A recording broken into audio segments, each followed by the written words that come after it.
Okay, thank you very much for joining this course. We're talking about self-confidence, and self-confidence can be learned. Every baby is full of confidence.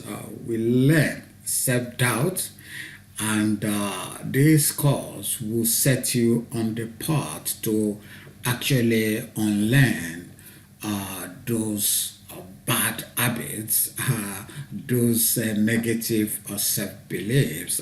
This course is set out to help you do that. Reverse them, unlearn them, and learn new habits that works for you and works for your goal. Let me give you a general feel of what we are going to share today. Is to look at areas where you need self-confidence.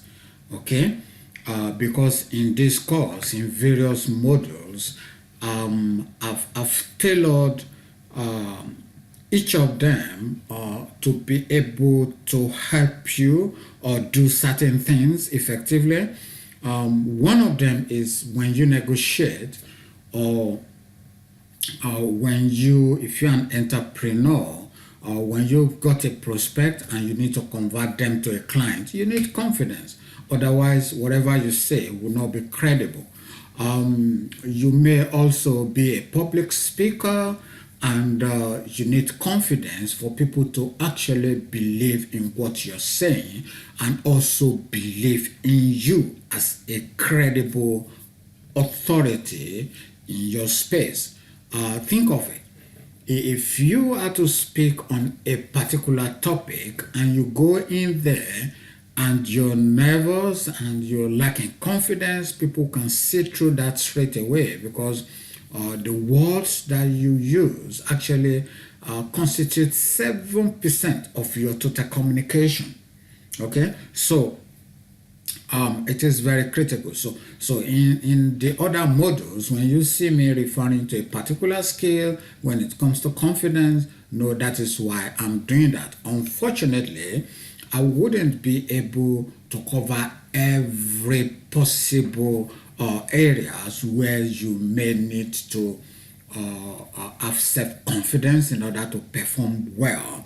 But what I'm gonna share with you will give you principles to follow. Those principles will be able to help you to be at your best, to be at your best. And I also want to let you know, especially people that are looking for self-confidence when it comes to public speaking. I'm gonna share a little bit of insight later, but I just want you to know that public speaking has nothing to do with what you know, or it has nothing to do with your intelligence. It has nothing to do with your sense of humor and all those things people associate with good public speaking. When you are in a very good state, good emotional state, public speaking will become enjoyable for you. Um, because we speak every day. You know, I don't know, the people who coined the term public speaking actually created a lot of fear in people. Speaking is speaking. The way you speak to your kids at home and you speak to your friends is not different from how you speak outside. So let's come back to confidence, and I'm gonna take you through some principles. I'm gonna give you some examples that will bring home whatever insight or lesson I'm trying to share with you. Okay, so let's go. Let's start with how the brain works. The brain is not as logical as we would like it to be, because Many of our actions are actually automated. Uh, to change a pattern requires specific exercises that can be administered by a competent expert, or you may do it yourself following specific process. Some of them I'm gonna share during this course. Some of them may actually come naturally to you, or you devise your own method because now you understand the principle behind developing self-confidence. Okay, so like I said, we're gonna share some of these processes with you. The Buddha the Buddha said the mind is everything. The mind is everything. Wow. In the first chapter of my book, that's actually my book, The Gold Mine of Your Mind, Your Fast Track to Abundance. The first chapter is the mind is everything. And that was said by the Buddha. Let's look at our mind and how does this connect to our self-confidence? How does it connect to our success in life? How does it connect to the relationships we have? How we interpret our world and how we deal with other people? Okay. The unconscious mind consists of the processes in the mind which occur automatically and are not available to introspection, and include thought processes, memories, interest, and motivations. Okay, the reason why, what does it mean by saying not available to introspection? Is you're not aware of them.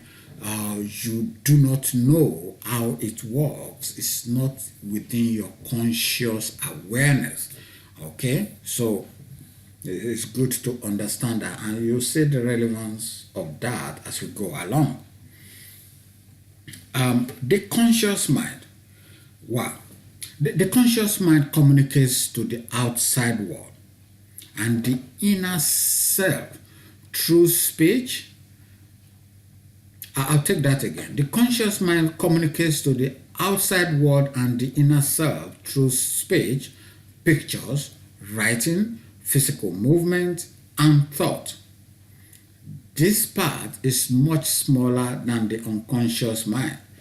Some say it is about 10% of the mind. It is absolutely very powerful, but the truth of the matter is it is not as important, or it is not as powerful as the subconscious mind, because the subconscious mind is like a program, and it's much more powerful than the conscious mind. What you can do with your subconscious mind in 5 seconds, it may take your conscious mind to work it out in 1 hour. So that's the massive difference. And how does this affect our confidence, or affect our success, or affect how we deal with other people? We're gonna explore some parts of that as we go along. Okay, when you talk about the subconscious mind, let me give you an example. I will run through this process, then I'll give you an example. Habit is the key to success, because if you develop good habits that align with your goals, then it is much easier. I will expatiate on that later. Willpower is limited in its supply. Creating habits will maximize the use of willpower for more proactive tasks that may be life-changing. Okay? Habits and routines make the difference between success or failure in most cases. If you cast your mind back to a time when you've done something spectacular, something great, and you look at yourself and you say, okay, I've done well there. It is probable that you tapping into your subconscious mind. And I'm going to share an experience with you later in this course about how I managed to access that on a TV program. Habit. Imagine that when you walking on the street, are you consciously thinking, okay, I need to put my left leg forward and then followed by my right leg, and then I need to bend my knees? if you if you are using your conscious mind, that is exactly the process you would have to go through to walk. Okay, like I'm speaking to you, I'm speaking to you from a source of wisdom from my subconscious mind. If I'm deliberately speaking from my conscious mind, I'm gonna struggle because I'm gonna examine, okay, what should I say first? Should I pause there? Should I be faster? Should I be slower? That is not necessary because we have a store of knowledge. We have a program that is running our language. There is a part of our brain that controls the language, that controls our speaking, that controls our writing. So, but it wasn't always like that. Because we started out learning to walk, and there were so many trials and errors and trials and errors. All this while, our subconscious mind was recording the trials and errors and picking out what is right, the right way to do things. And then at some point, we just found ourselves walking and talking, and we didn't have any idea how we learned it. Okay, so that's the power of your subconscious mind. Now when you want to do something automatically, this goes beyond confidence. This is actually about life in general. When you have something that is repeatable,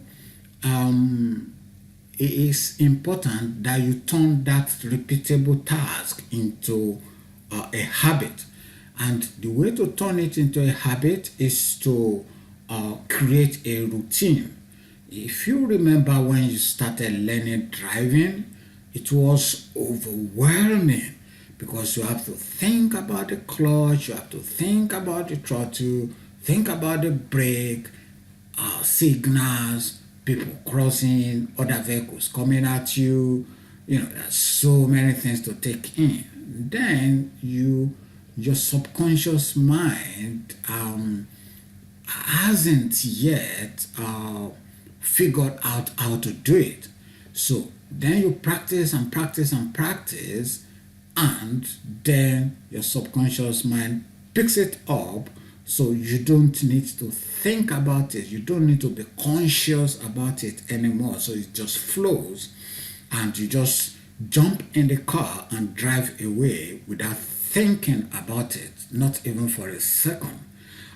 Imagine you're doing that with your conscious mind. When you started learning to drive, your conscious mind was the one passing that information to your subconscious mind or your unconscious mind. So you build a bit by bit, you build your skill level in driving to an extent where you don't even think about it. You just do your signal, you just horn, you just press your throttle, you change your gear. All of this, you do them all automatically. So what's this got to do with confidence is what I'm going to share with you later in this course is how can you automate your confidence program. Yeah, how can you automate your confidence program the way you automated your driving program? Okay, so let's go. Creating routines is difficult at the beginning, but if you develop pig-headed discipline, I call it, then after 21 days, it becomes automated and you just do it as a matter of course. So, how would you like to spend the next 21 days building your confidence in a particular area? And after that, it just flows. It becomes automatic. So you don't have to think about it anymore, because the major part of challenges around confidence is people haven't exposed themselves enough to that task, and then they think, oh, they either not made for that or they're not cut out to do that, and then they give up on their dreams as a result. They're absolutely unnecessary, and you'll find out as we go along. See, how routine may help us develop discipline. Okay? Yeah. This is how athletes are able to train consistently for 4 years. If they have to exercise willpower every time the alarm bell goes off at 4:30 a.m., no one will be able to do it. I was watching a program, a boxing program, a while ago, and we all admire Floyd Mayweather, who up to now still hasn't been defeated as a boxer, and he said he's been waking up 4:30 a.m. every day since he was like 5. Imagine that, yeah? He's been waking up 4:30 a.m. since he was 5. Yeah? So, if you think, if you're trying to wake up 4:30 a.m. tomorrow, you see how hard it's gonna be, except that is the time you normally wake up. So imagine if it was a struggle for him, his life would be miserable. Yeah? But it isn't, because maybe it was hard in the first 1 week, 2 weeks, 3 weeks. After that, it is automated. Your body, even if you want to sleep beyond 4:30, if Mayweather wants to sleep beyond 4:30, he probably wouldn't be able to, because his body has been conditioned to wake up that time. So, develop routines for what you do, and you will also become a champion too in whatever field you choose. Okay, so how can you develop routine to get you to become more confident? You see some of the suggestions I'm gonna give you, which aren't just suggestions; they're like principles that have worked for other people, and it will also work for you. So, repetition is the mother of all learning. Trial and error method gets a bad rap. Trial and error method gets a bad rap most of the time. Why is that? Where people say, oh, you're just doing trial and error. That's how we learned to walk. That's how we learned to talk. So repetition will help us get better. It will help us pass that task to our subconscious mind to actually process them, and then when we need to deliver, it will also be easier for us to deliver. So the way we learn to walk is the way we learn to talk, is also the way we learn our beliefs. Okay? So, like I said at the beginning, your beliefs and your worldview is not permanent. It can be changed because you learned it. Okay? You see, sometimes, actually, even in my book, I like to share case study and stories of other people so that you can actually relate. I can talk from here till tomorrow. The moment you stand up here, you may not remember like half of what I've said, and by tomorrow, you may not even remember like 70% of it.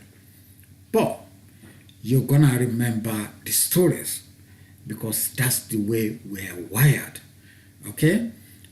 So let me tell you this quick story of one of our clients. People think they're shy.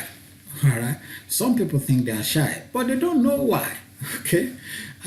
So Jamie attended one of our webinars, and he booked appointment to see me for coaching. As you very well know that I am a business coach, and I also do life coaching. That actually is my passion. My other business outfits is a way to allow me to do this which I am passionate about, which is coaching people and getting people transformational result in their life and in their businesses. So this guy is into cryptocurrency. You know, if some of you are not aware of cryptocurrencies, is if you heard Bitcoin, um, you know, people will create multi-level marketing for anything these days, and I think it's most suited for MLM, this cryptocurrency thing, because it's spreading like wildfire now. Some people are saying it's a fad. Some people are saying it's the future. I think I am in the camp of those who said it is the future, because the means of exchange will always change. And there are certain attributes of the cryptocurrency world that makes it compelling and makes it inevitable that it's gonna be the in thing long term. But absolutely, that's not the crux of our discussion today. So, Jamie is into cryptocurrency. So, at our first session, he told me every time he approached a potential prospect, his mind would just go blank and he wouldn't know what to say. Which is, if you do that 2-3 times in a day, you're gonna have a very difficult day. And I'll share with you why do people's mind go blank. I'm gonna share that with you as we go along.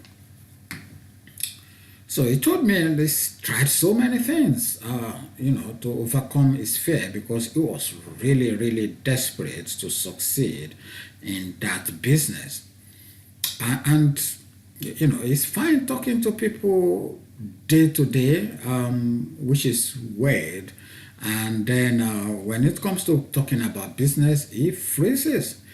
So one of the common reasons for this is focus on outcome.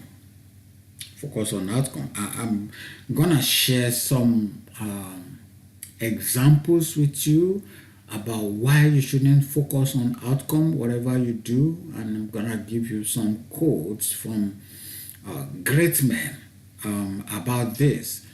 If you get this right, actually, especially if your self-confidence is to be able to speak in public and speak to people and be able to convince people and persuade people and negotiate well, then focusing on outcome will interfere with your process. So that's the number one thing to get rid of, is when you in a situation where you need to perform, take completely away your focus from the outcome, and just focus on the process. Yeah, focus on your enjoyment of the process. Okay. Another reason is, people worrying about, oh, what are other people thinking about me right now as I'm performing? What are they thinking about me? If you are in that state of mind, that means you're not 100% focused on what you're doing, or you're not 100% focused on what you're saying. So you're not gonna have your optimal performance if you don't have 100% focus. So how do you deal with that? Let me tell you now for a fact that 99% of the time people aren't even thinking about you at all. They are busy worrying about their own challenges and looking for ways to get out of it. And let's assume that they're thinking of you. Let's take for instance. Okay, let's assume they're thinking about you. So what? How can that affect you in any way? Have you heard where somebody is thinking about somebody else and that person just loses all his blood, or somebody sucks out your blood by just thinking about you? There is no harm whatsoever that can come to you from what other people are thinking. So get that out of your mind. And this is a saying that I heard from what's his name? Yes, Sean Stevenson. Google his name. He's a renowned public speaker, but he's in a wheelchair. I think I'll share some of his stories in subsequent modules. He said, what other people are thinking about you is none of your business. It's none of your business. So take that approach, and that fear, that worry will dissipate. So let me come back to Jamie's story.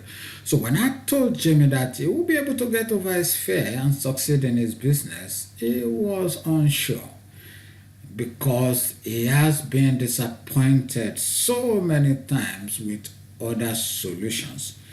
I cannot give all the details of the steps we took together, but after 2 weeks, Jamie did role play with me, and it was perfect. Perfect, and he actually surprised himself. And you have thought, okay, so that's the end of the story. No. So he went out, tried for the first time. You know what? Most people are looking for a change. If you haven't practiced enough, if you haven't dealt with the fundamentals of the challenge that you're looking to change, the easiest thing is that you're gonna revert back to your old self. So Jamie reverted back to his old self, and he managed to speak a little bit, not as before when his mind would just go blank, but he wasn't completely satisfied with his result. So we worked together for another 1 week. We were using some of the methods and insights in this course. We did role play again, and it was even better than before. It was much better than before. And I gave him some of the techniques I'm going to share with you today. So I asked him to just go out there and have fun. Yeah? Don't even think about any business. Don't think about outcome. Just go out there and have fun. I'm happy to tell you he nailed it. And he has since been free from anxiety when he talks to people, whether it's for business or relationship or personal. He's now a leading facilitator in his group. How cool is that? From your mind going blank to actually leading a group That's phenomenal. That's phenomenal result. And the icing on the cake is he has recruited over 40 people in the last few months and is still going stronger. And I do check on him once in a while to ask how he's doing, and he's doing fabulous.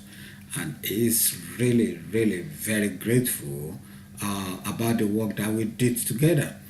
The challenge for me is I would love to work with everyone one on one, but the limitation of time and space actually makes it difficult. So, which is why I've decided to share my insight without leaving anything behind, share my lessons, share what I've learned, share what I've used, and also share what my clients have experienced with you in this course, so that you too can learn these skills and even use these skills here to help other people. Okay. The thing about sharing case history and stories of other people is, if you're listening, some of you may think, oh, yeah, this example is not relevant to me because I'm not in MLM business. I am in real estate business. Or you may say talking to other people is not critical to your success. What I'll say to you is, the more you learn to have powerful conversation with people, the more your life may just change in an instance, and you see examples of that as we go along. Yeah. You know, confidence is important whatever you do. You see, Obama became American president on the strength of one powerful speech. David Cameron became Prime Minister of Britain on the strength of one powerful speech. Do you know where this knowledge may take you? And let me give you an example. Imagine Obama given that opportunity to speak. Imagine he came in shaky, nervous, his mind went blank. Imagine that.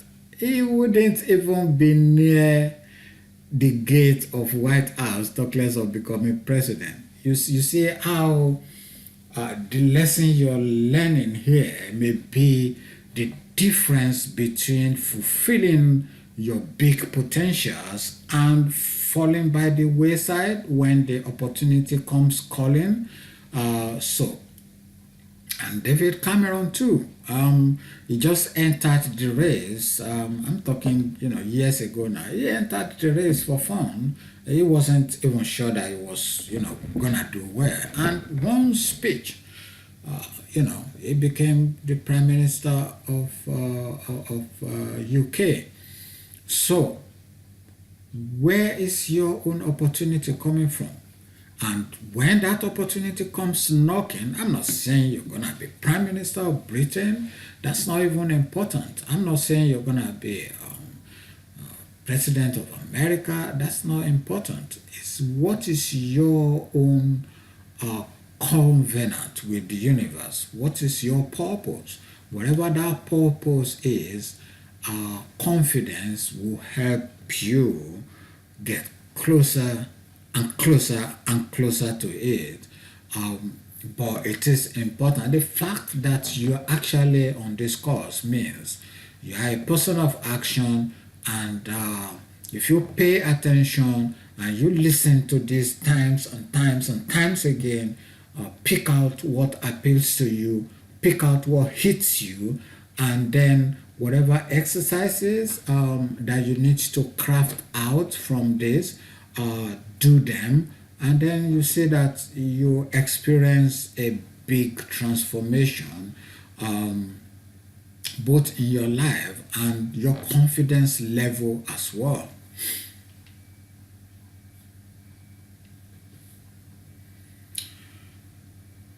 in all areas of your life, confidence is very, very important. Now, let's talk about sport a little bit. See, people tend to think that sport is about physical dexterity, agility, pace, and power. Well, these factors are relevant, but confidence play the biggest role in the success of athletes. And how to build confidence and competence in sport is not different significantly to how you build confidence in other areas of your life. I'll make this quick example. Um, before Usain Bolt burst onto the scene, the athletic scene, there was one Asafa Power. Asafa Power was the first to break the world record when nobody thought that was possible any longer, because it kept going down from 9.97 to 9.89, and from nowhere Asafa Power came around and broke the record. Was like 9.76, and was a new superstar is born. This guy is gonna dominate the athletics world for the next 10 years. Nothing can touch this guy. And unfortunately, Asafa Power is got a lot of talent, but confidence is not one of them. Because he will perform great when there was nothing at stake. Because for the first time when he broke the record, there was nothing at stake whatsoever. It wasn't the Olympics, it wasn't even Commonwealth, it was just one obscure race somewhere. So he broke the world record for fun. And when it came to the time when it really, really mattered the most, he never did well. And that was very unfortunate. I don't think, on top of my head, I can't remember any athlete who broke the world record without having Olympic gold to match. I doubt it. So, but contrast that to Usain Bolt, full of confidence, even at the starting of the race, he was gonna be joking and laughing with the audience. And the moment they say "on your mark," is, I don't know what it does. It does this ratio that it does all the time to put him in a confident state, and then more times than not he will win the race, and he will win the race by a big margin. So as our power, unfortunately, the commentators were really, really very harsh on him. They call him the man for the small occasions. The man for the small occasions, which was very harsh, but seems like it is true. Okay, so have you seen people with great potentials and they just never realize that potential? Which is one of the reasons why I'm so passionate about creating this course. Is if only one person picks up this course and change their life as a result, I would have been fulfilled. And I trust that you will make the most of what we're sharing here. See, why gymnastics performance leaves us breathless. Yeah, I've watched some great performance. I'm not even a fan of gymnastics that much, but you're glued to your TV the moment that program is on, because it's like there is this superhuman dexterity about what they do, It's more like magic, but it isn't. How is it possible to create such complex routines and perform it under pressure? Remember, you know, people that are performing, they're performing for either Olympic gold or Commonwealth gold or, some of these big prizes. So how do you train for 4 years and then you have only a few minutes to perform, and what you need to perform is more like magic in its details? It's phenomenal. So you need a lot of confidence to be able to do that, but you need more than confidence, you also need practice. Okay, you also need practice, which we're gonna examine in a moment. Simplifying a complex task. Simplifying a complex task. Henry Ford said, no job is too big if you can break it down into smaller parts and execute it one at a time. Now, I'm just paraphrasing him here. It's not a direct verbatim quote, but I'm just paraphrasing him. Henry Ford was one of the richest men of his era, and that isn't even the most amazing thing about this man is he has this wisdom about him that goes even beyond business, and his mastery of psychology of performance is unbelievable. So I still read some of his books times and times again. Some of them I've read over and over again because I was kind of fascinated with this man 100 years ago creating a business just by himself without precedents. He was the one that started the assembly line. How can somebody be endowed with such unbelievable wisdom and also with the confidence to match and with the ability to actually think up an idea, create it, and make it better and keep making it better again and again and again? That's what you should do with whatever vocation you're in. That's what you should do, is to always find a better way. So I was talking about gymnastics earlier. So in gymnastics, each tiny move is broken down into smaller parts and you master them one at a time. You master them one at a time. If it's just to jump up and somersault, it's not a one task. They will break that down into like 10 parts.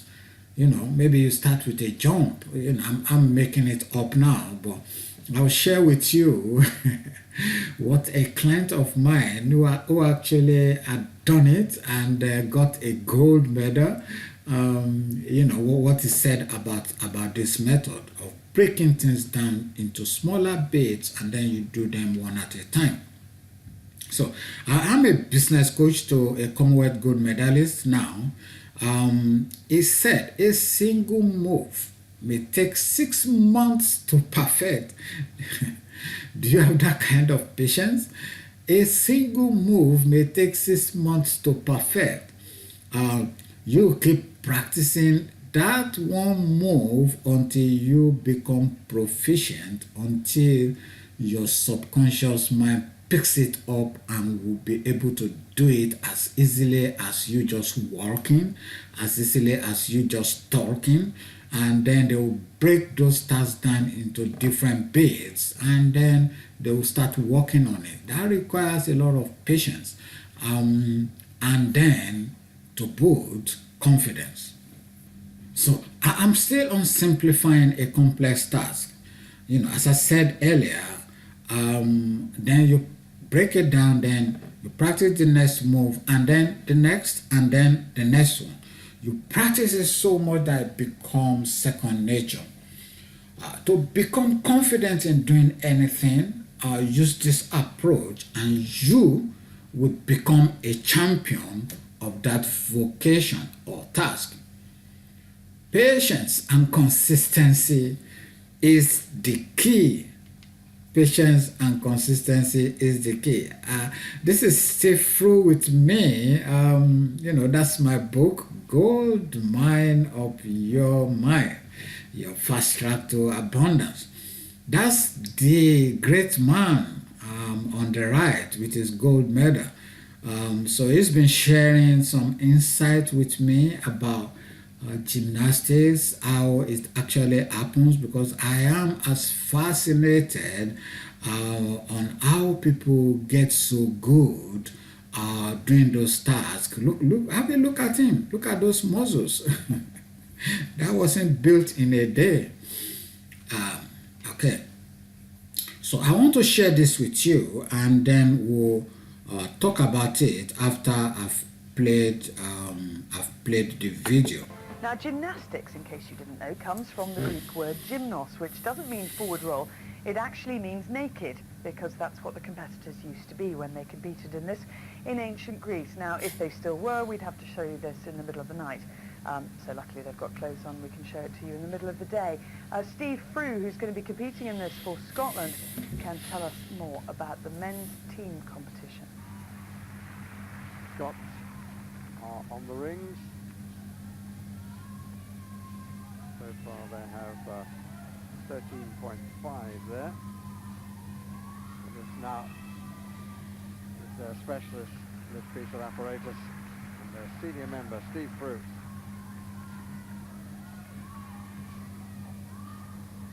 Back up rise to Maltese. The feet were just a little bit low there. Needs to get his head up.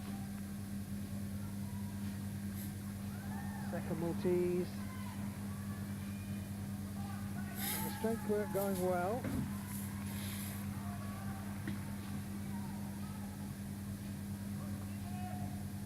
Here comes the swing. Needs to nail the handstand. Set it up. Nicely done. Just an adjustment there. Big dislocate. Oh, that's a good routine from Steve. Just a few little wobbles there. But that's the sort of routine he wants. You'll be pleased with this, having trained so hard to be in shape for this championships. There is, like you said, Mitch, just didn't quite lock that handstand out quickly enough, but he readjusted very well. Lift high into the dismount, double straight with the full twist, held the landing. Steve Frew, 14.6, gets one score in the nines.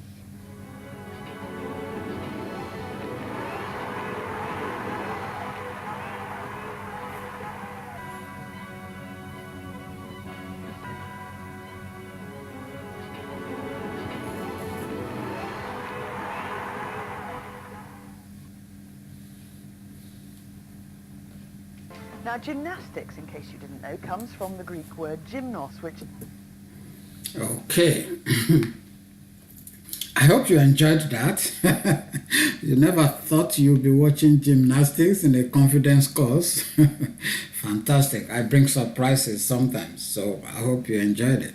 The illustration I wanted to make with that clip was that last routine, that last on the ring where it was lying straight.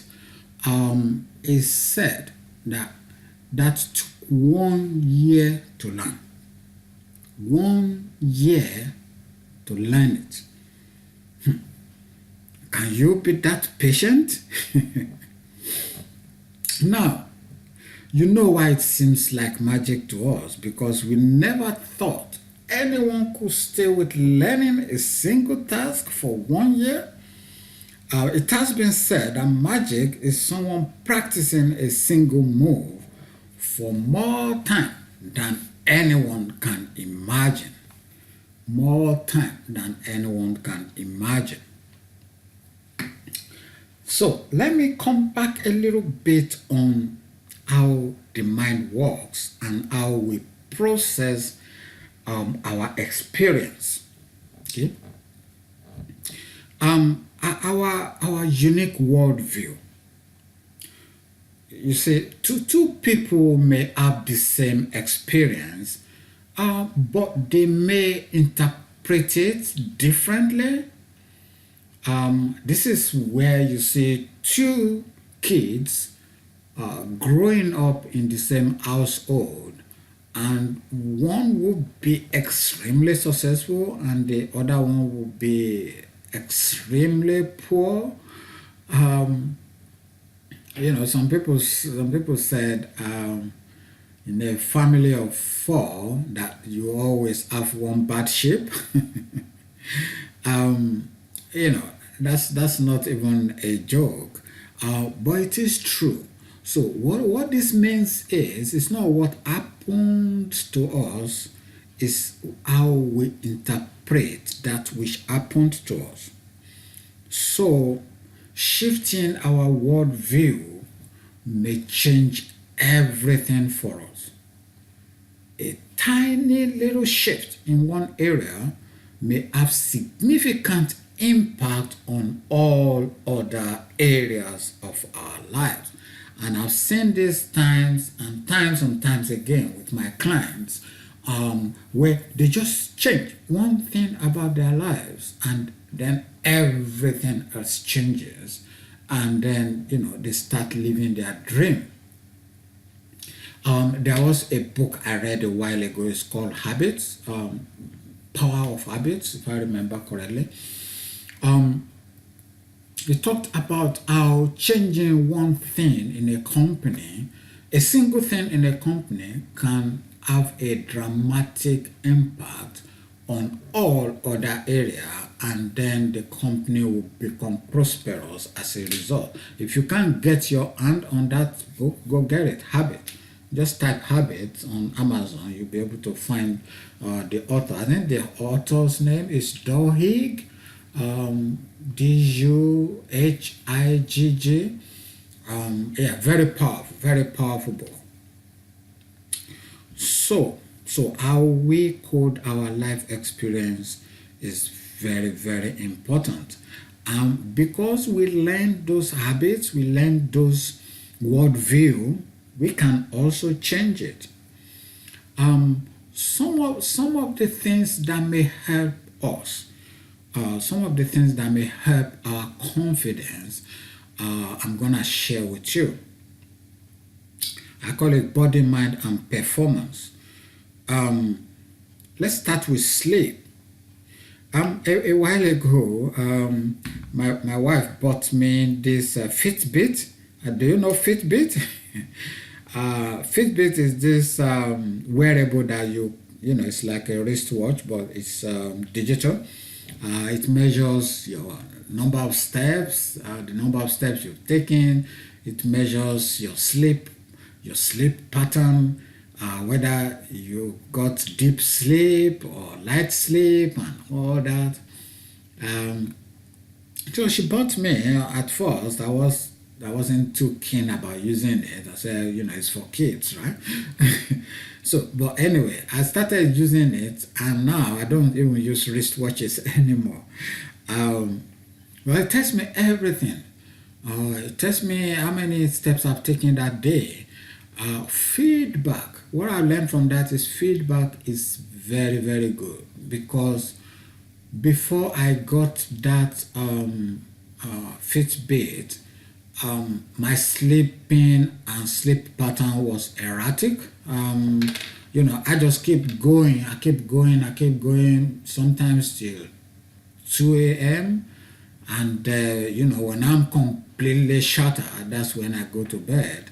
And then I wake up when I wake up, depending on what I've got to do. If I've got a meeting in the morning, I might just jump up out of bed by 5 and then get on with my day.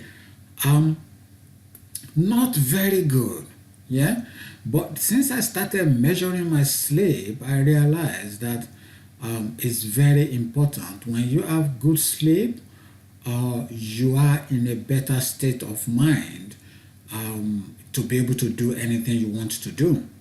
I will advise that if you have something important to do the next day, make sure you sleep properly the day before, so that you will be at your best.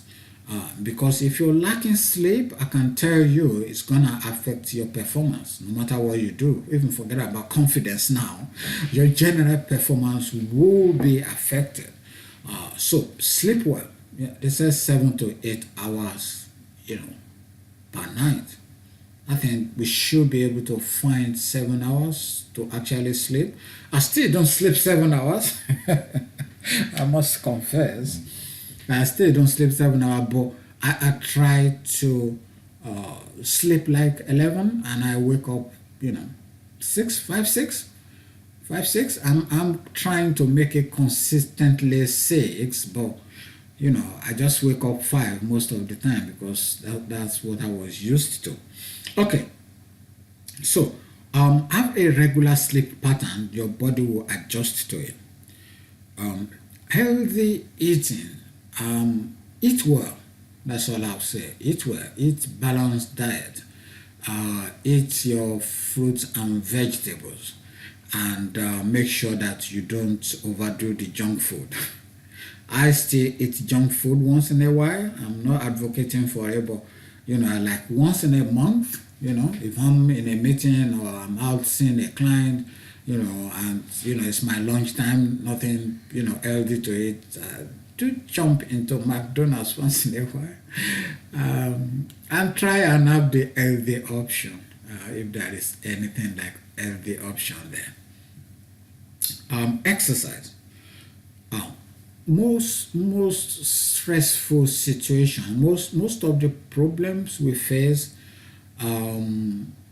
is caused by stress, especially health problems. If it's not caused by stress, but stress makes it worse. Stress makes it worse.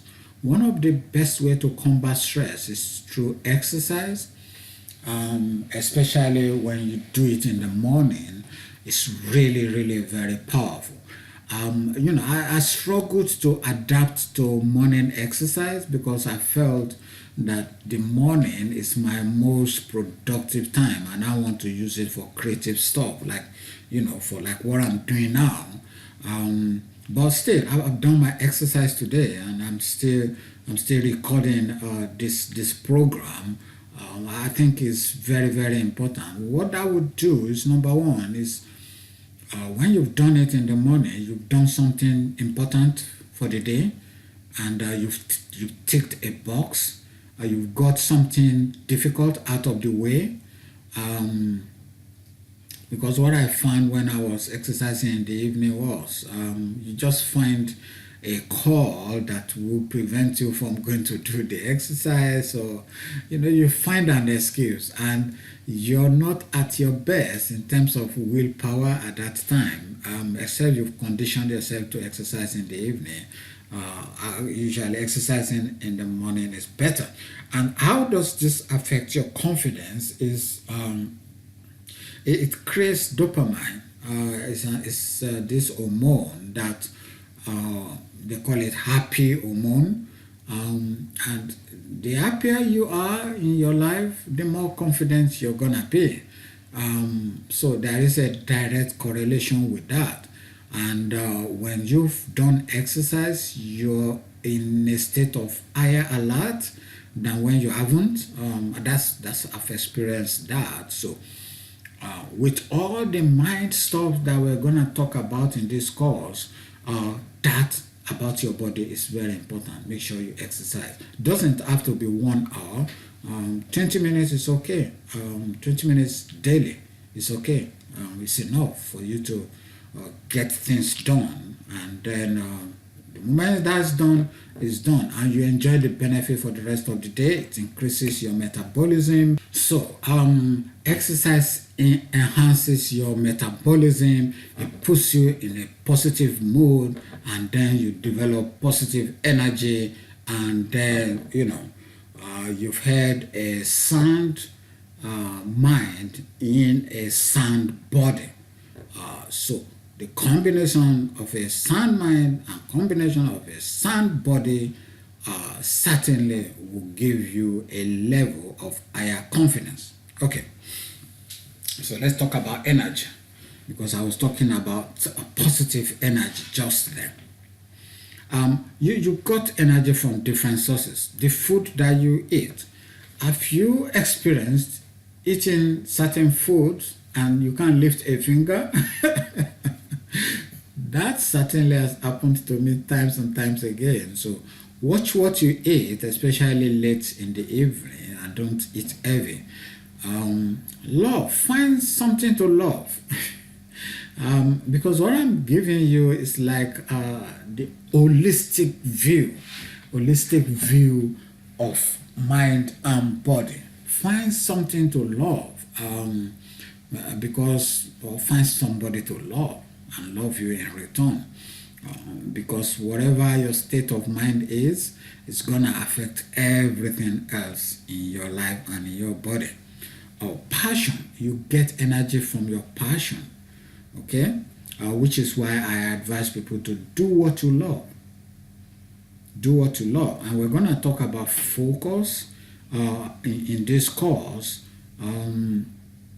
How you can have more focus, because some of the reason why people aren't confident is because they aren't focused on what they are doing. So they're not gonna be proficient and hence confident if they aren't focused on what they are doing.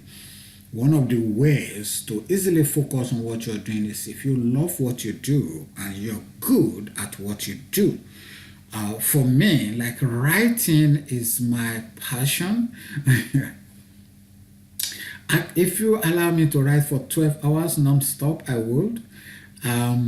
So when I'm writing, it doesn't matter if there is a loud noise, a loud music around me, some people are going in and out, I'm not gonna see them. The moment I logged into my writing, distraction, I have little distractions. But it's not the same for my other tasks, even though I'm an accountant. If I'm working out some calculations on spreadsheet and if a fly flies back, if a fly pass, I will be distracted. So that's the way it is. And you also get energy from your goals. If you have goals strong enough, you always find the confidence to go do that thing. And after a while, you're gonna develop expertise. As I'm gonna share later, to be confident, you have to be competent. Okay? To be confident, you have to be competent. I'm gonna get to that. Desiring something, not in a negative, obsessive way, but desiring something will give you energy. And tension will give you energy. I will give you an example of this. I told you I've been reading Henry Ford a lot. When he was creating this monster of a car company, Henry Ford would, without knowing how, let's say he sold his car last year for then it was in the low 200s, 100, even sold cars for $150 then. I'm talking hundreds of years ago, so you know what that means. In today's money, it's gonna be completely different. So you say, okay, he sold his Model T for £150 last year. Then at the beginning of the year, without knowing how to do it, he will say, the car I sold for £150 last year, I'm gonna sell it for £130 this year. Now, the cost last year was probably maybe like £135, and he said he's gonna sell it for £130 selling price. So which means for him to make profit, he has to find efficiency savings. And he did this like consecutively, like for 10 years, kept reducing the prices, and then the demand will keep rising. So what he was doing here, he was creating tension. because he confessed that that exercise alone was responsible for the phenomenal success of his business, because now that he's announced it to the world, he has to find a way to make money, otherwise he's gonna lose a lot of money. So that's another thing. If there is something you want to do and you're lacking confidence to do it, or you're lacking the courage to actually go out and do it, just announce it to the world that, okay, this thing, I'm gonna do it at so and so time, and then you're gonna find a way. You're gonna find a way. That's if you're determined enough. Don't be frivolous. If you're not gonna carry through and walk through brick wall to get that goal, don't make the public announcement. Okay. So why am I talking about energy? Because confidence has to do with performance. Performance is closely related to your energy level, and your energy level plus your focus is a powerful combination to do well. It's like energy plus focus is equal to performance. Okay? Bill Gates and Warren Buffett's story. You might have heard this story before, but if you haven't heard it before, I'll tell you again.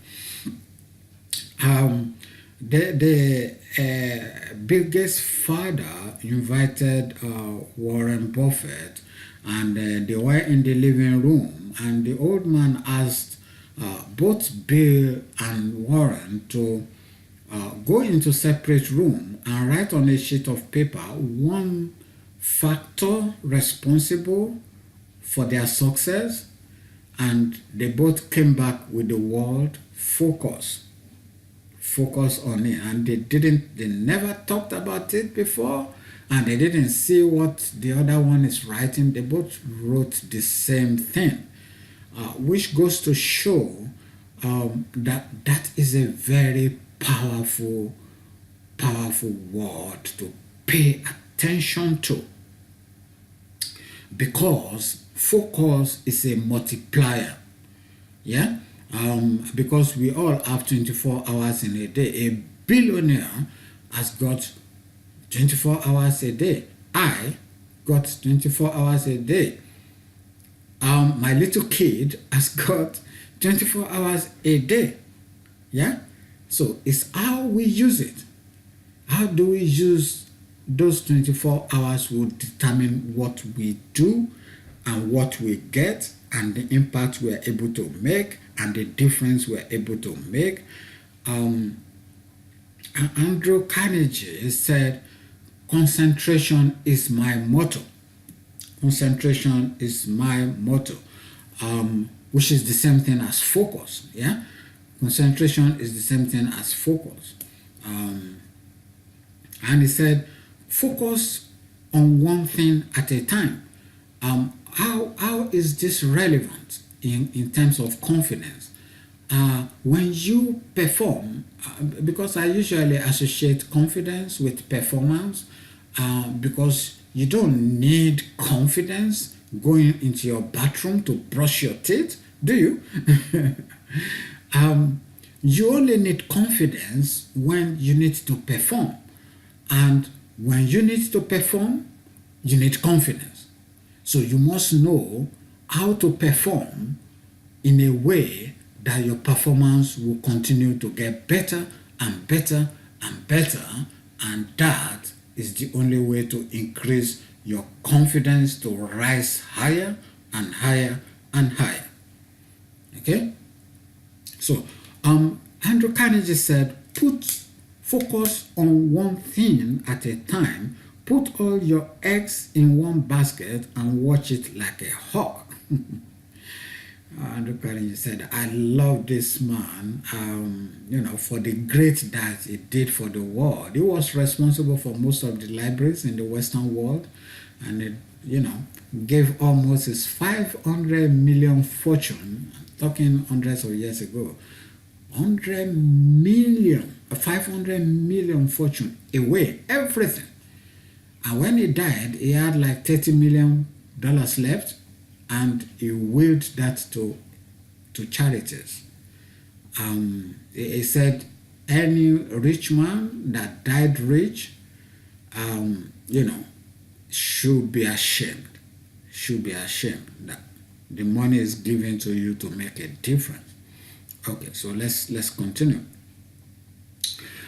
So develop your confidence in one area and master it, then move to the next. We've talked about that, discussing the gymnastics situation. Let me make a quick example about Ronaldo. Ronaldo said that he was, when he came to Man United, that he made a list of 10 improvements to make in his game, and he started working on them one by one by one.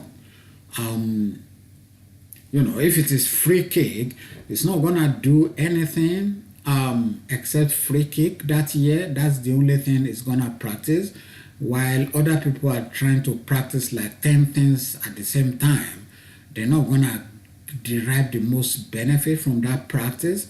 But Ronaldo will just pick one thing. If it's heading the ball, he will just pick heading the ball and do that practice exceptionally for a whole year. So no wonder, even under pressure, he scores more goals from free kicks than anybody else in the world. There's this saying that you don't score a goal per game. I think Ronaldo crossed that a long time ago. He crossed that limitation a very, very long time ago.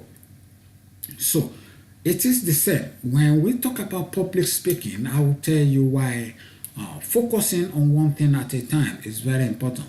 I want to also talk about energy plus focus is equal to performance. There is limitation to how much you can increase your energy. Maybe you can double your energy. I don't know even if that is possible. But you can improve your focus like 10 times. You can increase your focus 20 times. And you can arrange your work in a way. If you've heard about the Pareto principle, that you get 80% of your result from 20% of what you do. 80% of your result from 20% of what you do. So, what if you can arrange your affairs to get to do 80% of that 20% that you're doing? That will just skyrocket your result. Okay, so focus is not just about concentration on one task. Focus also includes you doing the right thing. Peter Drucker said, efficiency is doing things right. Effectiveness is doing the right thing. So doing the right thing will help your performance, and then will help your confidence grow higher and higher and higher.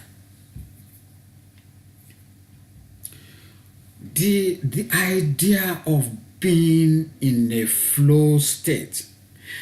I'll just read this out to you. In positive psychology, a flow state, also known colloquially as being in the zone, is the mental state of operation in which a person performing an activity is fully immersed in a feeling of energized focus, full involvement and enjoyment in the process of the activity. That's powerful. If you've had state of flow or athletes being in the zone, if you learn how to be in the zone, whatever you do, if you are able to command being in the zone, then performance will be much easier for you. You'll be able to do well performing anything. Okay? So these are the things that contribute to individual flow. Novelty, something new, or complexity, unpredictability, in terms of unpredictability. Let me come back to football a little bit. When I'm watching football, I'm so focused. If I can't take my focus from watching football to my work, my productivity will even, skyrocket to, maybe 100 times more. But why? Why are we so focused watching football? One, we have passion for it, which is one of the reasons here. Secondly, it's unpredictable, relatively unpredictable, and there is risk involved, and there is clear goals. You need to win, yeah, and you will know when you've won. That is immediate feedback. There is autonomy. You're capable. Well, autonomy is not applicable to football because you depend on other people to also be on top of their game. But autonomy, when you give people, those of you who are leading a team, autonomy, when you give people the autonomy together with a purpose, they will do much better than you chasing them around with sticks. If what we are doing is challenging and the challenge / the skills ratio, that means if you're good at what you're doing and then what you're doing is challenging, that will increase your state of flow.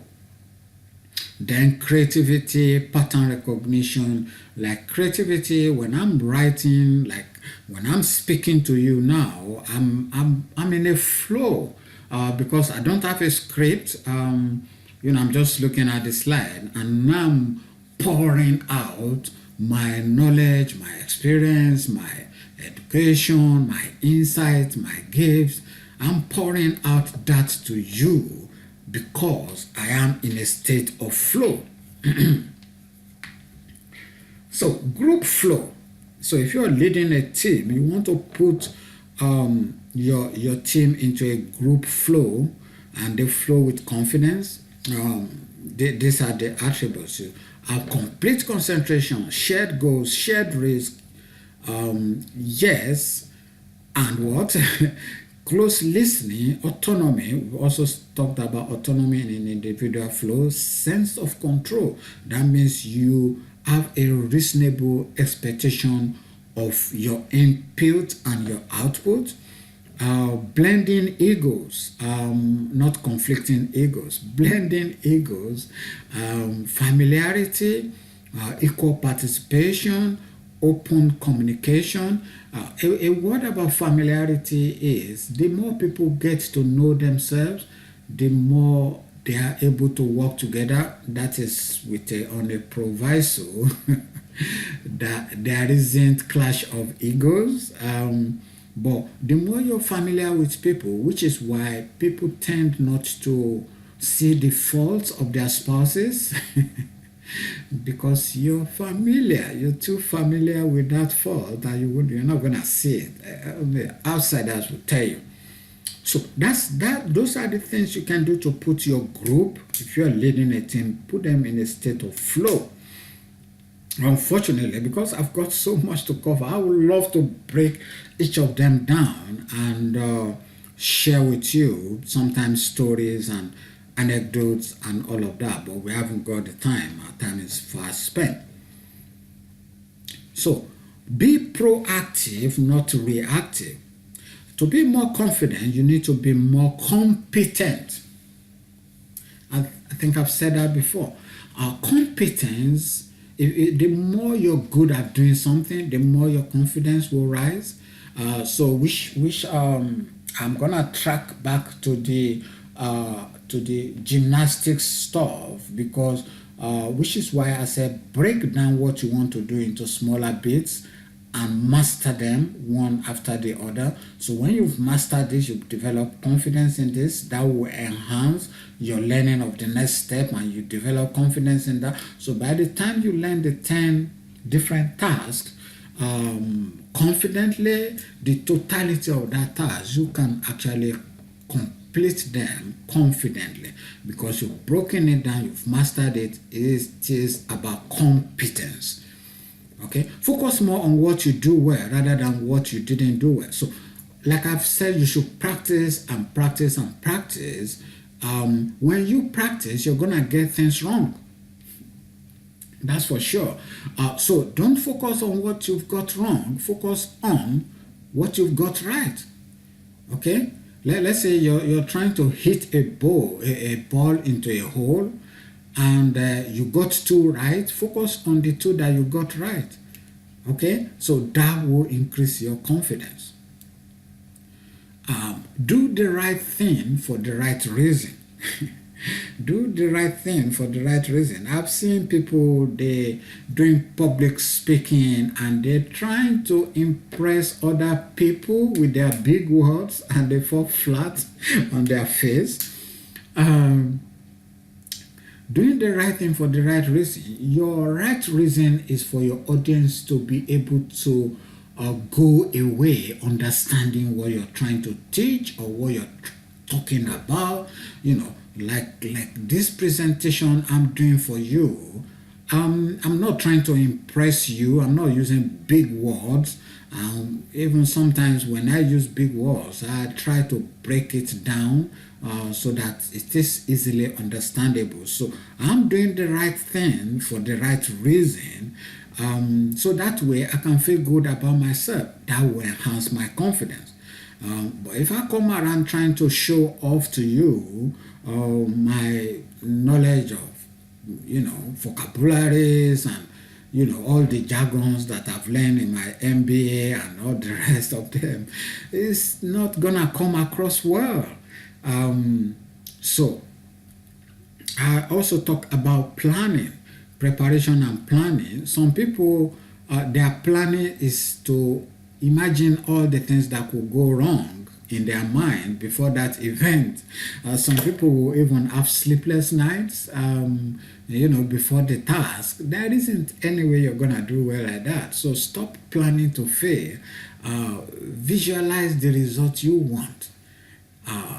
Get the result in your imagination and don't leave anything to chance. Practice and practice and practice. But if you're practicing in a state of mind so that you will not fail, that's not good. If you're practicing so that you get it right, so that you're trying to do your best, that will be good.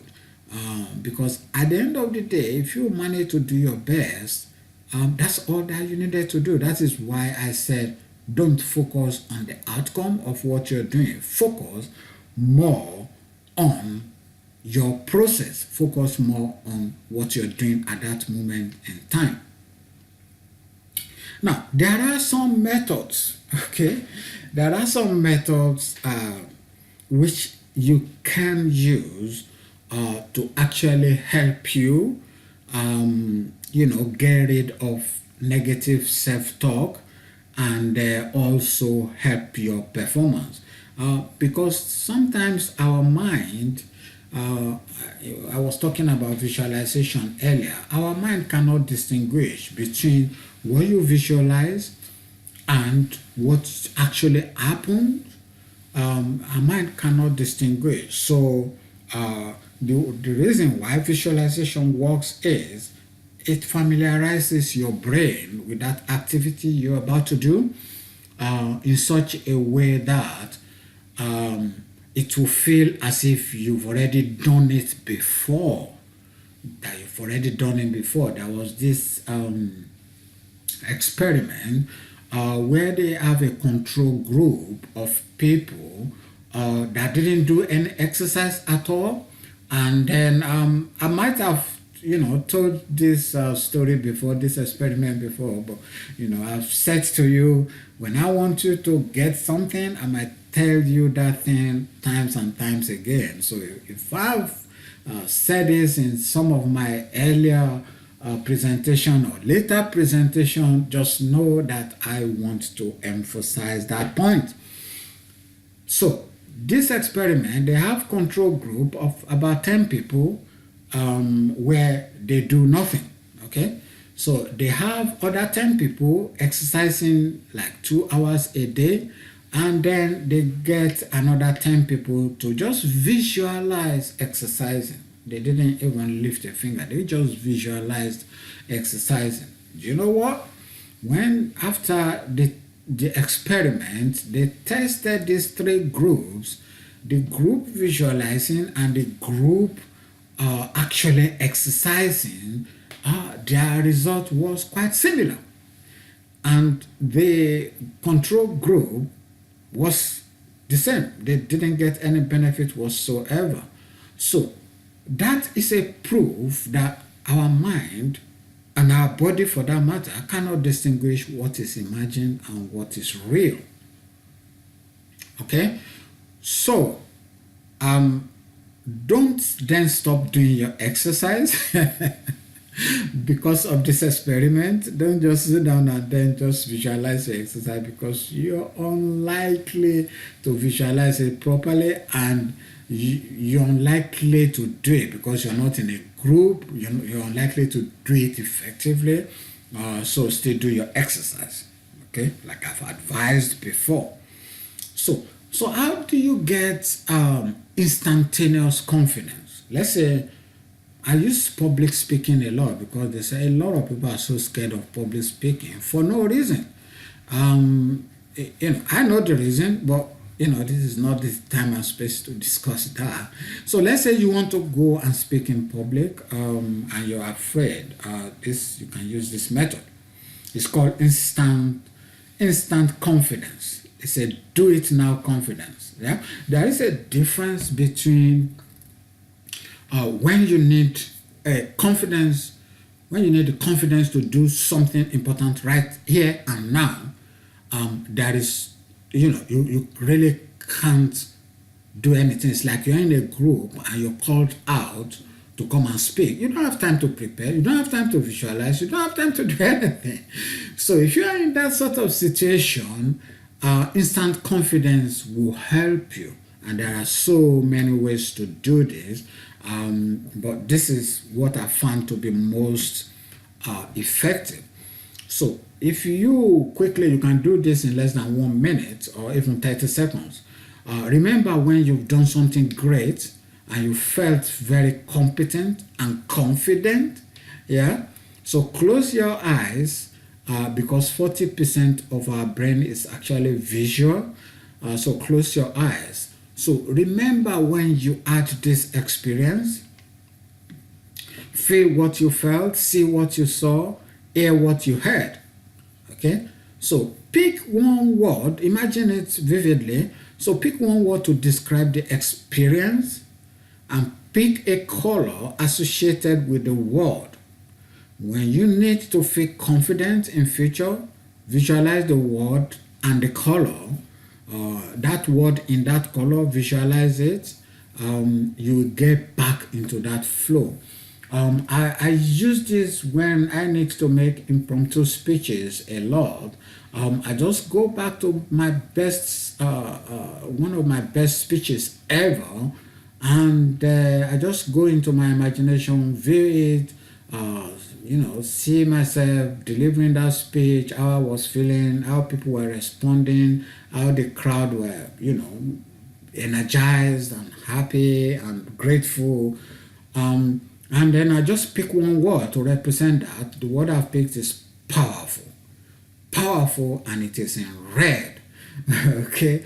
So if you call me out in a group and I wasn't expecting it, I wasn't prepared or anything, and I just visualize, go back to that state and just visualize powerful in red, I'm ready to go. Okay, so you do that exercise, pick your own words, pick your own color, and then use it. Long-term confidence. So when you set a goal for yourself and you think that you haven't got the confidence to pursue that goal, there are three key reasons for that, and we shall look at them now. Now I need to move faster because this is a very, very long model. So let's examine what gets in the way of confidence. What gets in the way of confidence? Things that have happened in the past. Yeah. Some people, they have only memory of what went wrong, And people always remember bad things, and people live in the past. Okay? People living in the past. So those are the things that get in the way of our performance, in the way of our confidence, because we're living in the past and we're only remembering bad things happening. If the only thing you remember happening to you was bad, how do you think you're gonna perform? You're not gonna perform well, because there is association there. Yeah, you associated that memory to bad. Okay. The flip side of that is worrying about the future. Mark Twain said, I have had thousands and thousands of problems in my life. 99.9% of them never came true. So 99.9% of your negative thoughts will never come true. So that's what Mark Twain said. And Henry Ford, Andrew Carnegie, Mark Twain, they are my favorite people ever. So I've read a lot of their books, and I've, seen a lot of documentaries about them. So I use them a lot because they were outstanding personalities. Henry Ford said, one who fears the future, who fears failure, limits his activities. Failure is only the opportunity more intelligently to begin again. There is no disgrace in honest failure. There is disgrace in fearing to fail. So those of you peeping into the future and you're so afraid, it's completely unnecessary. It is needless. So look at the future with positive energy, with positive expectation. So that will enhance your confidence. Integrity. The Bible states, ye shall know the truth, and the truth shall set you free. I never actually, reading this in the Bible, I never paid good attention to the meaning. Actually, it's powerful.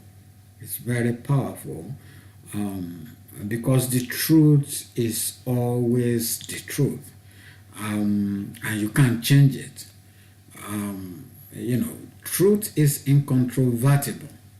Malice may attack it, ignorance may deride it, but in the end, there it is. That's the truth. I think Churchill said that. Not sure if I got that quotation absolutely correct, but you got the idea.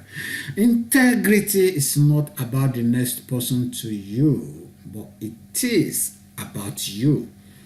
It is about you. Integrity is about you. Are you doing the things that you promise yourself to do? When you do that which you promise yourself, it increases your self-esteem and trust in yourself. Your confidence will grow as your integrity grows. You will have no issue with showing integrity to others as long as you remain true to yourself. Okay? You see how your confidence can grow by you actually trusting yourself more. So wherever you need to perform, if you trust yourself, if you don't do what you promise yourself to do, you're not gonna trust yourself. Trust me. Even if you're trying to, you won't. So the key is to be true to yourself. Don't promise yourself what you're not gonna do. The moment you promise yourself, make sure you do it. Very easy, right? With integrity, you have nothing to fear, since you have nothing to hide. With integrity, you do the right thing. You will have no guilt. Okay? Living in the now. I don't know, some of you might have read the book The Power of Now. If you haven't, Eckhart Tolle, please go get the book, The Power of Now.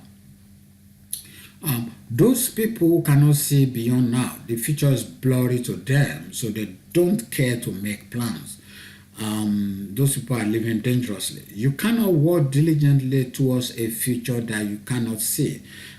So visualization also comes into play here. Planning comes into play. And then people perish without vision, states the Bible. So we're talking about confidence here. How is confidence relevant to all the things that we're saying? Because confidence in itself is a symptom of so many other things. Okay?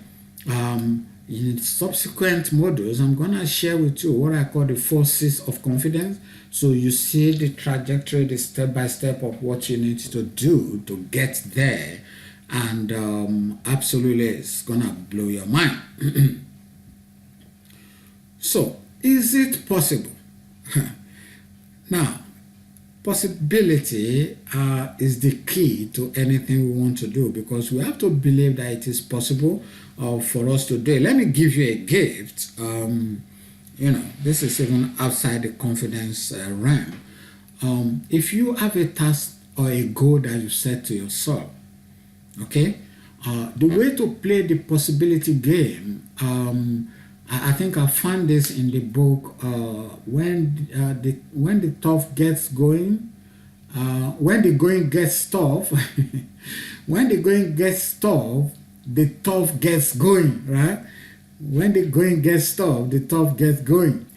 I found that principle from that book. It says, if you have a big goal, just write 10 ways why it is possible.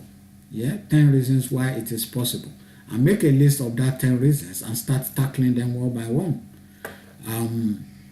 In my book, I made an example of how this actually turned my life around at a time when I was in total despair. But I don't have enough time to tell you the story here. Okay, so you need to ask yourself, is it possible to deliver a confidence speech? To deliver a confident speech, to respond appropriately at meetings, to be able to make the sales, to become more confident? Is it possible? So that's a question you need to ask yourself. So I'm going to talk about self-talk. Self-talk is an internal monologue, also called self-talk, right? Or inner speech, our inner voice, which provides a running verbal monologue of thoughts while they are conscious. It is usually tied to a person's sense of self. Our sense of self, our self-image is a big topic that I'm going to address at some other points, because I think in subsequent modules I'm going to talk about self-image because it's absolutely critical to our success, the way we see ourselves, our worldview, the way we see ourselves in comparison to others. So self-talk comes from experience. Okay? The running commentary in your head is accumulation of tons of experience, good or bad, which has developed into a complex loop of programs repeating the same thing over and over to you. This is the reason why people develop patterns of behavior. We have over 60,000 to 80,000 thoughts a day, but 90% of those thoughts are the same day in, day out. Which is crazy. So change happens only when the root of the program is changed. You see, the reason why when police are investigating a serial killer is they can usually predict the pattern of behavior, what that person is gonna do next, because they've studied that people have patterns. And what's your pattern? Is your pattern that of negative self-talk? If that is the case, you can change that pattern. Okay? So what are the sources of these beliefs? Because beliefs, leads to you creating programs. The programs runs day in, day out, creates pattern, and patterns will run your life. You keep doing the same thing over and over again and expecting a different result. That's insanity. Albert Einstein said that. So, what are the sources of beliefs? Our parents, our teachers, our peers, our schools. Like I said earlier, the way we learned to talk, the way we learned to walk is the way we learned our beliefs, and our beliefs will affect everything we do in life, including confidence. Okay? So how do you deal with self-talk? We all have patterns based on our beliefs. When you change the belief pattern, you can change the person, boom, instantaneously. I've seen where Richard Bandler would take somebody. Richard Bandler is the founder of NLP, by the way, himself and John Grinder. He would take somebody living on the street for like 7 years doing drugs. He would take them for 1 hour, and that person will clean up and will never do drug ever again. How is that possible? People wonder. This is how, because he has gone into the root of that person's problem and pull out the root, so the weed cannot grow again. Okay, so this actually is a long-term solution that can be done by experts and coaches and all of that. But when you meet the expert of the experts, and I'll put myself in that category, is your ability to go into the root of the problem and pull it out, and that person is free forever. Okay? So the quick fix to carry out an important task relevant to your business or career was explained earlier under instant confidence, right? So accept yourself and the way things are.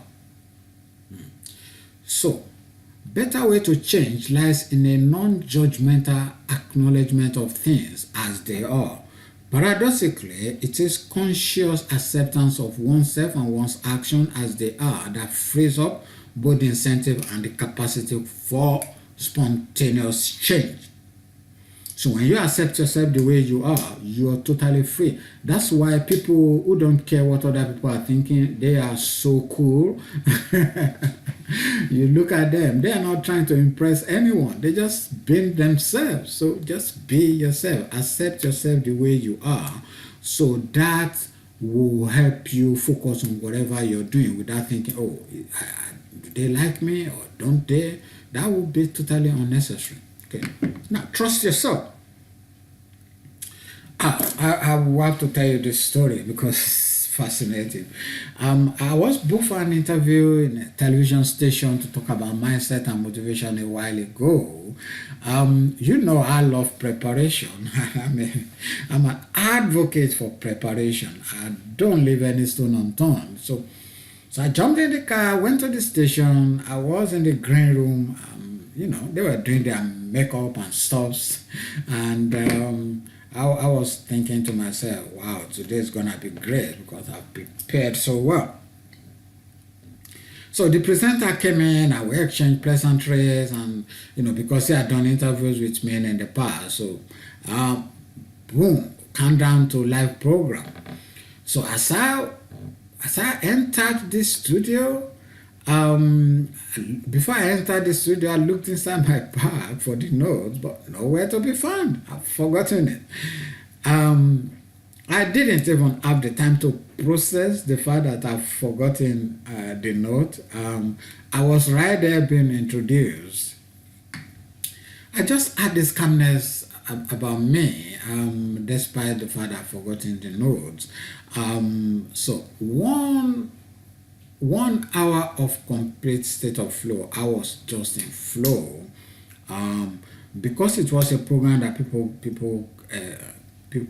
call in.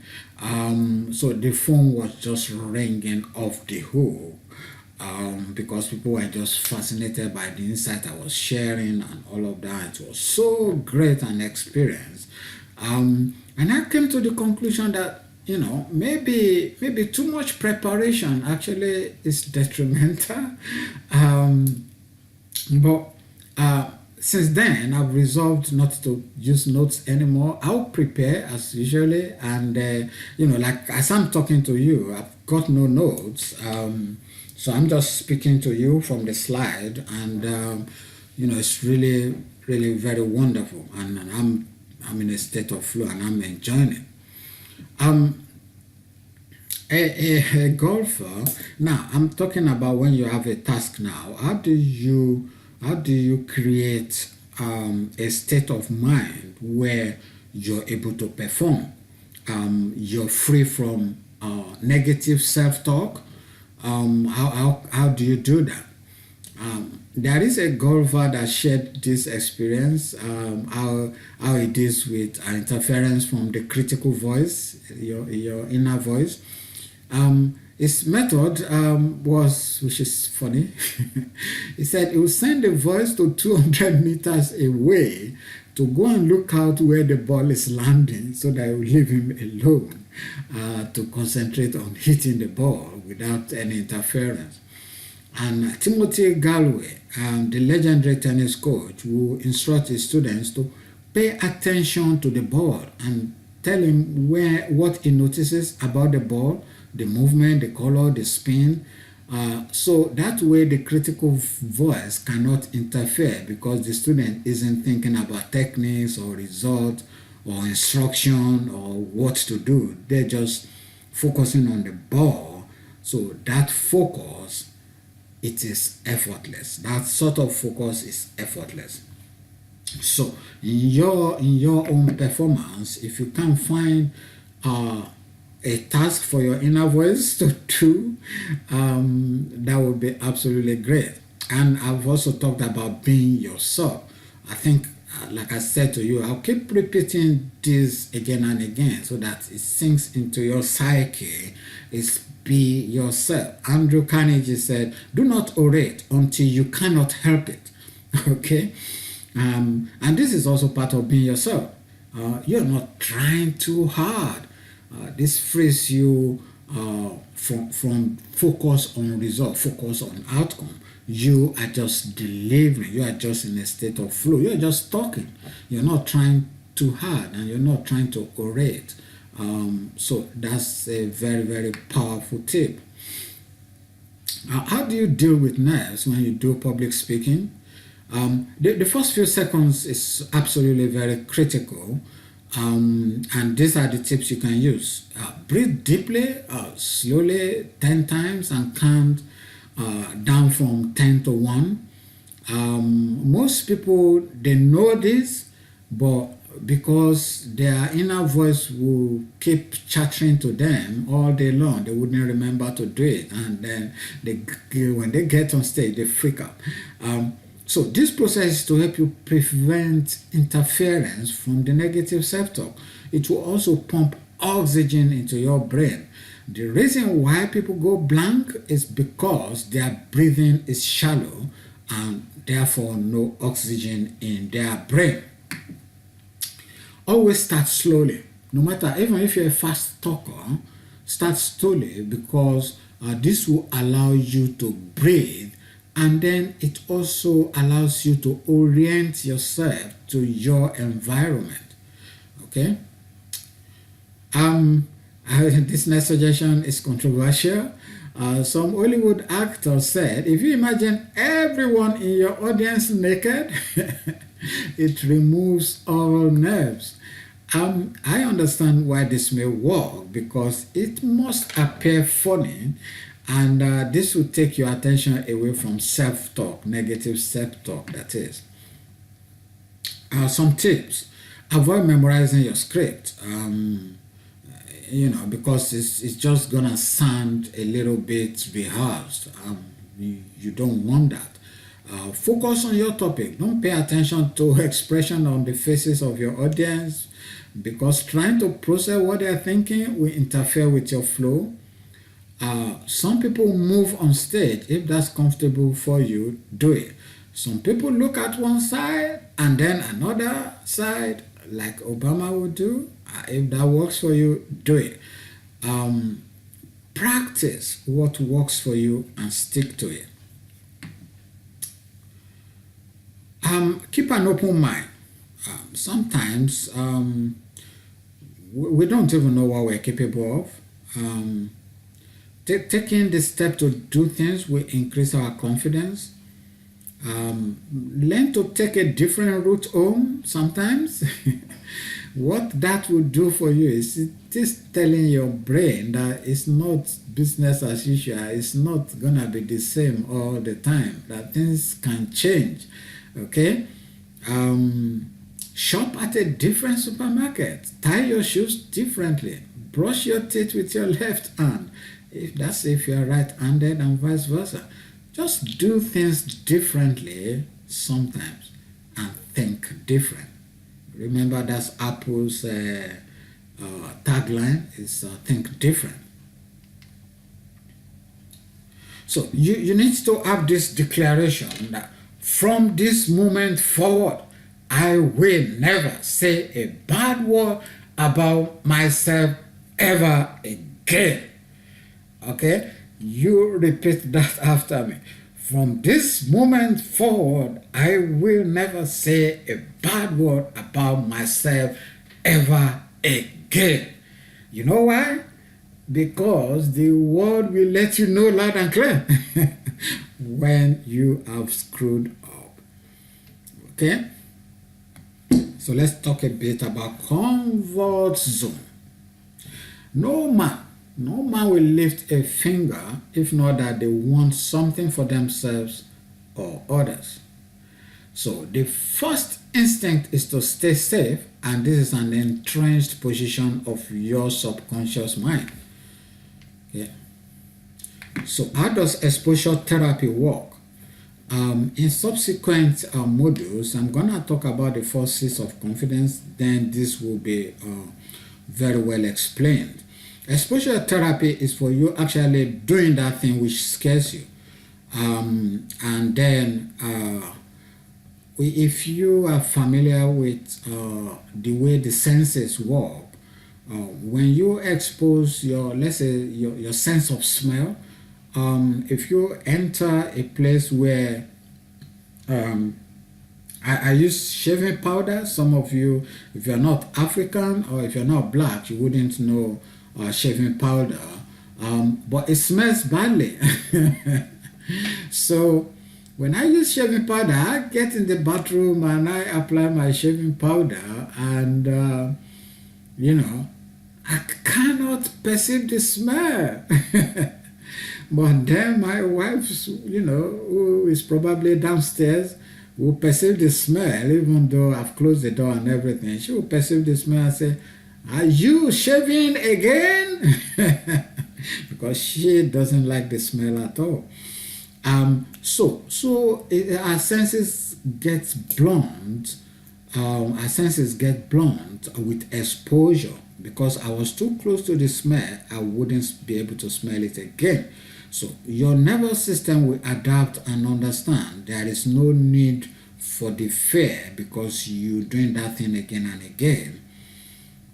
Hypnotherapy works quicker because of direct impact on the subconscious mind, but then you still need to get people that are actually knowledgeable in that, because there are a lot of quacks out there. So the learning machine, there are so many powerful insights in this course, but the ultimate insight I want you to imbibe is the idea of continuous learning. Don't restrict yourself to your area of specialization. Most of the skills that have served me so well in my life were not within my accounting profession at all.